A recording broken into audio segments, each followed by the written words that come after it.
সময়ে বরকত কিভাবে হবে? আজকে সময়ে বরকত নাই, এটা কি বুঝতে পারেন?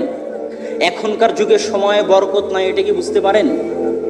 সময়, মাস, দিন দ্রুত পার হয়ে যাচ্ছে, কারো সময়ে বরকত নাই।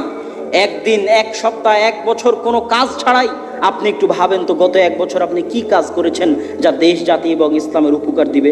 গতকাল আপনি সারাদিন কি এমন কাজ করেছেন যা দেশ জাতি এবং ইসলামের আপনার নিজের জন্য মৃত্যুর পর উপকার দিবে? কোনো কাজ খুঁজে পাবেন না। এইভাবেই দিন পার হয়ে যাচ্ছে সব মানুষের। এই জন্য আল্লাহ বলেছে, ওয়াল আসর ইন্নাল ইনসানা লাফি খুসর।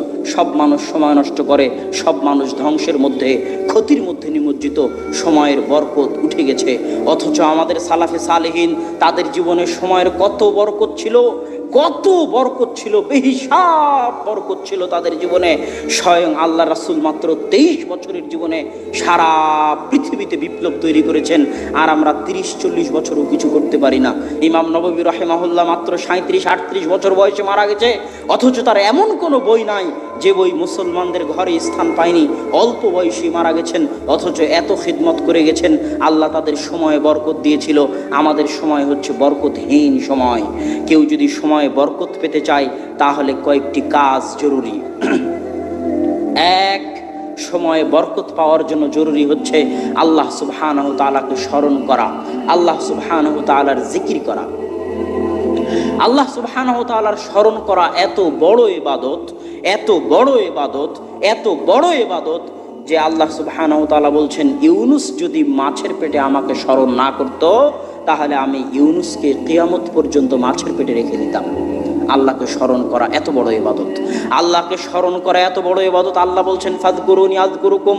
দুনিয়ার মানুষ পৃথিবীর যেখানেই থাকো না কেন, আফ্রিকার জঙ্গলে থাকো আর আটলান্টিক মহাসাগরের অতল গহ্বরে থাকো, যেখান থেকে আমাকে স্মরণ করো না কেন, আমি আল্লাহ এই মহাপরাক্রমশালী সত্তা হওয়ার পরেও, সারা পৃথিবীর মালিক হওয়ার পরেও যেখান থেকে আমাকে স্মরণ করবে, আমি আল্লাহ সেখানেই, সেই অবস্থাতেই তোমাকেও স্মরণ করব। আল্লাহু আকবার, আল্লাহু আকবার। আল্লাহ সুবহানাহু ওয়া তাআলার এই কথার মূল্য দেওয়ার মতো, আল্লাহ সুবহানাহু ওয়া তাআলার এই কথার মূল্য দেওয়ার মতো যোগ্যতা আমাদের নাই।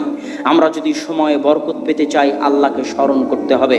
দলিল, ফাতেমা রাদিয়াল্লাহু তাআলা আনহা যখন আল্লাহ রাসূলকে বললেন, আল্লাহ রাসূল, আমার হাত ওই আটা পিষার জন্য ওই জাতা ঘোরাতে ঘোরাতে আমার হাত ঘা হয়ে গেছে, হাতে ব্যথা হয়ে গেছে, চামড়া জড়সড় হয়ে গেছে, আপনি আমাকে একটা খাদেম দিন।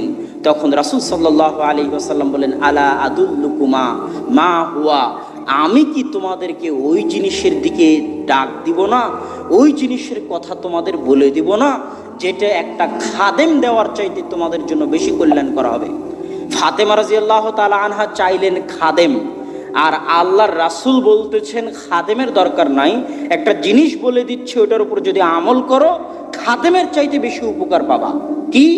33 বার সুবহানাল্লাহ বলবা, 33 বার আল্লাহু আকবার বলবা, 33 বার আলহামদুলিল্লাহ বলবা, খাদেমের চাইতে বেশি উপকার পাবা।